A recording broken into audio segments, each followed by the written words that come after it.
नमस्कार दोस्तों, आज अपन बात करने जा रहे हैं एक बहुत ही प्यारे क्षेत्र के बारे में। ठीक है, जो कि राजस्थान में स्थित है। आपको नॉर्मली पता है कि मैं राजस्थान के बारे में बातें ज्यादा करना पसंद करता हूँ। पसंद तो क्या करता हूँ, मेरे को अच्छा लगता है उसके बारे में बातें करना। ठीक है, तो राजस्थान में एक जगह है जोधपुर। ठीक है, और जोधपुर में जिन शासकों का राज रहा है उनमें राठौड़ शासक है। ठीक है, और जो राजस्थान है वो ऑलमोस्ट पहचाना भी राठौड़ों की वजह से ही जाता है। राजपूत है, राठौड़ है, इनकी वजह से राजस्थान का जो विश्व भर में नाम है वो फैला हुआ है। ठीक है, ये बात राठौड़ों के लिए है। आज हम उन्हीं राठौड़ों के बारे में बात करने जा रहे हैं कि जो जोधपुर है यहाँ पे राठौड़ कैसे आए, या फिर राजस्थान में जो राठौड़ हैं ये कैसे आए, कहाँ से आए, किसने इनको बसाया था। इन सारे विषयों में आज अपन बात करने वाले हैं। देखिए, अपन जो आज बातें करेंगे वो जो कहानियां राजस्थान में प्रचलित है इनके बारे में, जो पोथियों में लिखा हुआ है, पुरानी किताबों में जो लिखा हुआ है, उनसे अपन जोड़ करके उनसे अपन ये कहानियां लेके अपन इनके बारे में बात करेंगे। सबसे पहले अपन बात करते हैं राजस्थान में राठौड़ है वो कहां से है। देखिए, माना ऐसा जाता है, कहानियां ऐसी हैं कि राजस्थान में जो राठौड़ है वो अभी के उत्तर प्रदेश में एक शहर पड़ता है कन्नौज, वहां से आए थे। और जो राजस्थान में आने वाला पहला जो राठौड़ शासक था वो था राव सिंहा। उसका नाम सिंहा था, राव टाइटल यानी उपाधि उसकी राव थी और उसका नाम था सिंहा। उसका नाम सिंहा क्यों था, इसके पीछे भी एक बहुत ही अच्छी, बहुत ही इंटरेस्टिंग कहानी है जिसके बारे में अपन आगे बात करेंगे। ठीक है, अब राजस्थान में एक राइटर हुए हैं गौरीशंकर हीराचंद ओझा। ये बताते हैं कि कन्नौज के पास एक जगह है, जगह का नाम है बदायूं। वहां से जो राव सिंहा है वो उठ करके राजस्थान में आए थे। राजस्थान में कौन सी जगह पे आए थे ये भी अपन बाद में जानेंगे। और उससे भी पहले की कहानियां हैं वो ये बताती हैं कि जो राठौड़ है ये पहले साउथ इंडिया में रहा करते थे, फिर ये उठ करके कन्नौज आए। कन्नौज के पास जो बदायूं है वहां पे आए और वहां से राजस्थान में आए। राजस्थान में आने के पीछे भी इनकी बहुत ही इंटरेस्टिंग सी कहानी है और वही कहानी अपन आज, उसी कहानी के बारे में अपन आज बात करेंगे। देखिए, राजस्थान में पहले या अभी भी निवास करते हैं पालीवाल ब्राह्मण। ठीक है, वैसे तो ब्राह्मण पंडित जी होते हैं, लेकिन उस समय पे जो पालीवाल ब्राह्मण थे वो व्यापार किया करते थे और व्यापार करने के लिए एक जगह से दूसरी जगह पे जाया करते थे। अच्छा, बात यहाँ पे एक और ये है कि ये जो व्यापार करते थे ये लोग जो डाकू हैं, लुटेरे हैं, इनसे बहुत ज्यादा परेशान रहा करते थे, क्योंकि पहले जो बहुत सारे लोग हैं वो अपने आय का जो जरिया है वो लूट मार को मानते थे, डाका डाल करके। ठीक है, लूट मार करके अपना घर वर चलाते थे, जो भी अपना इंतजाम किया करते थे। तो ये जो पालीवाल ब्राह्मण है जो कि व्यापार किया करते थे, ये डाकुओं से बहुत ज्यादा परेशान हो गए थे। ठीक है, तो माना ये जाता है कि राव सिंहा को राजस्थान में लाने का जो श्रेय है वो इन्हीं पालीवाल ब्राह्मणों को दिया जाता है। अब बात करते हैं कि राव सिंहा राजस्थान में कैसे आए। देखिए, राव सिंहा है, इनके पिताजी का नाम था सेतराम जी। ऐसी कहानी है, कहानी में बताया जाता है कि इनके पिताजी का नाम सेतराम जी था। ठीक है, कन्नौज के शासक थे। अच्छा, इनके टोटल 100 पुत्र थे। 100 पुत्र यानी मान लो कि किसी राजा के 15-20 रानियां हैं तो एवरेज मान के चलते हैं कि 100 हो जाते हैं। ठीक है, उनमें जो राव सिंहा है वो 51वें नंबर का था। ठीक है, और ये राव सिंहा जो 51वें नंबर के थे, जब इनका जन्म हुआ था तो पहले क्या होता है, आजकल तो क्या होता है कि भाई जब भी किसी बच्चे का जन्म होता है तो क्या करते हैं कि टाइम नोट कर लेते हैं, इतना बज के इतने सेकंड में बच्चा पैदा हुआ, पंडित जी को दिखा दिया, पंडित जी ने उसकी कुंडली बना दी। उस समय में भी ऐसा समय से रिलेटेड कुछ होता था। बट पहले क्या होता था कि जब बच्चा पैदा होता था तो जो बच्चा पैदा करवाने वाली जो महिला है वो दाई होती थी। अच्छा, जब सेतराम जी के ये सिंहा हुए थे तो पहले क्या होता था कि जब बच्चा पैदा होता था तो टाइम नोट करने के लिए सूर्य की किरणें या फिर चांद के प्रकाश के साथ में कोई लकड़ी का डंडा वंडा लगा करके लाइन खींच के वैसे टाइम की गणना की जाती थी। तो हुआ क्या, जब ये राव सिंहा जब पैदा हुए तो इनको जो पैदा करवाने वाली थी जो दाई थी, ठीक है, वो क्या हुआ कि उसने वो जो लाइन खींचना भूल गई टाइमिंग की। ठीक है, उसको थोड़ी देर बाद में याद आया तो उसने बाद में लाइन खींच दी। भाई किसी को क्या ही पता चलेगा। ठीक है, तो हुआ क्या, फिर जब सेतराम जी उनके पास आए कि हाँ भाई बताओ कि किस टाइम पे बच्चा पैदा हुआ है, तो दाई ने वो टाइम दिखा दिया जो उसने नोट किया था। ठीक है, अब पंडित जी को बुलाया गया, ठीक है, उनकी कुंडली तैयार करवाने के लिए। तो उनकी कुंडली जो पंडित जी ने बनाई, तब हुआ ये, पंडित जी ने बताया कि अगर इस बच्चे का बाप है, इसका चेहरा देख लेगा तो उसकी मृत्यु हो जाएगी। तो सेतराम जी थोड़े से हो गए, उनका दिमाग खराब हो गया कि ये क्या हो गया। तो सेतराम जी ने क्या किया, अपने जल्लादों को आदेश दिया कि इस बच्चे को जंगल में छोड़ के मार के आ जाओ।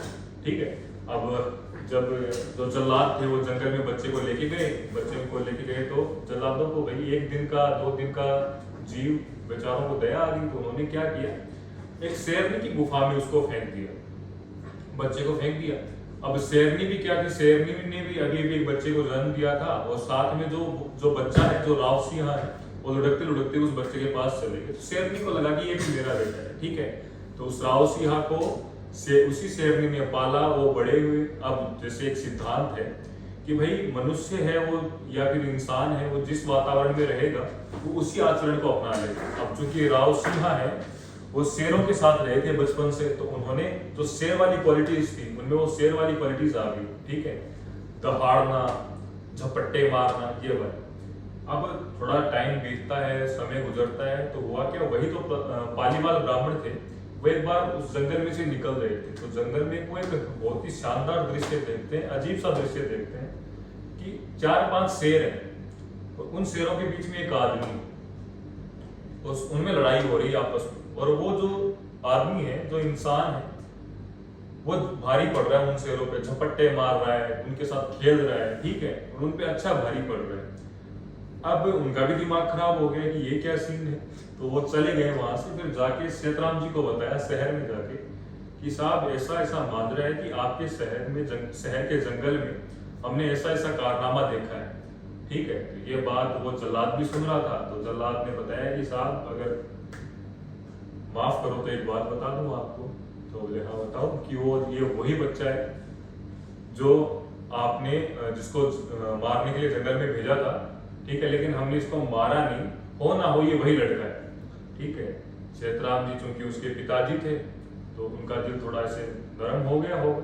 ठीक है, तो उन्होंने सेना भेजी कि जाओ उसको पकड़ के लेके आओ।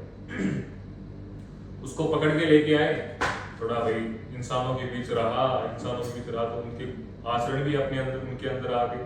फिर जो पालीवाल ब्राह्मण थे ये ऑलरेडी लूटमार से परेशान थे, तो उन्होंने सेतराम जी को कहा कि हमें भी एक राजा चाहिए, हमारे इलाके में कोई राजा नहीं है हमारी रक्षा करने के लिए। देखो पहले क्या होता था, सीधा सीधा नियम था, जनता है वो राजा को टैक्स देगी, राजा बदले में उनकी सुरक्षा करेगा।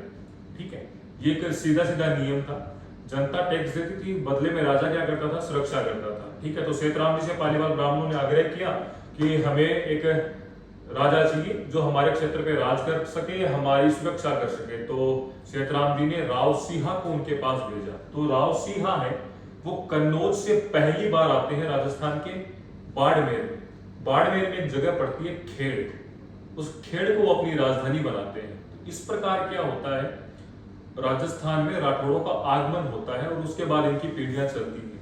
ठीक है, और ऐसा कहा जाता है कि जो राव सिंह है वो 108 घुड़सवारों के साथ खेड़ आए थे।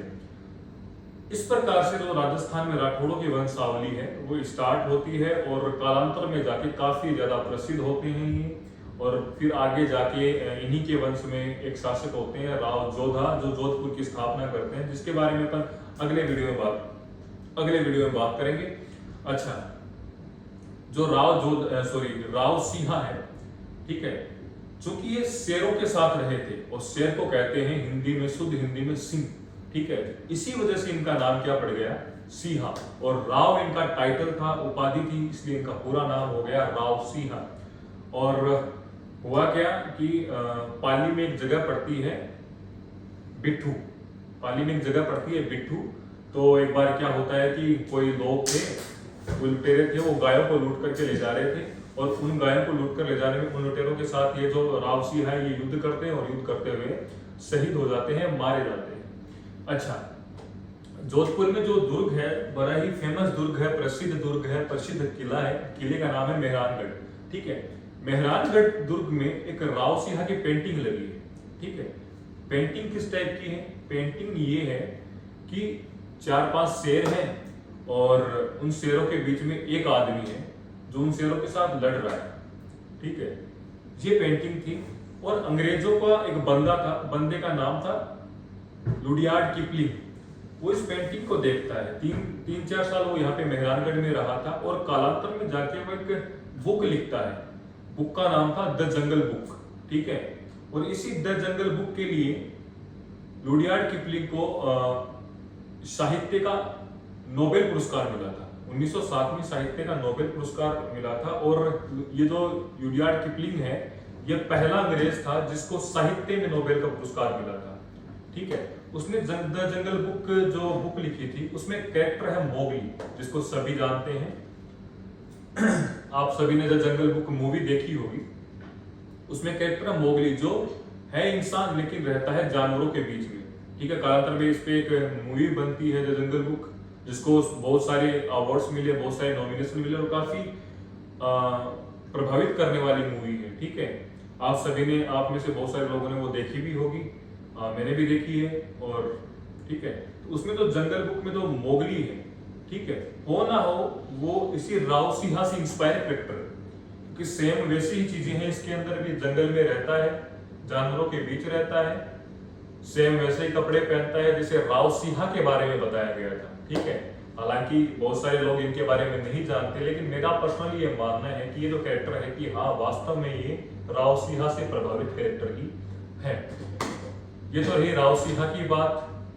राव सिंह को जो राठौड़ राजवंश का राजस्थान में आदि पुरुष, प्रथम पुरुष कहा जाता है और इन्हीं से इनकी यहाँ पे राठौड़ राजवंश की शुरुआत होती है, राव सिंह से, ठीक है। बाकी की बातें करेंगे बाद। Thank you.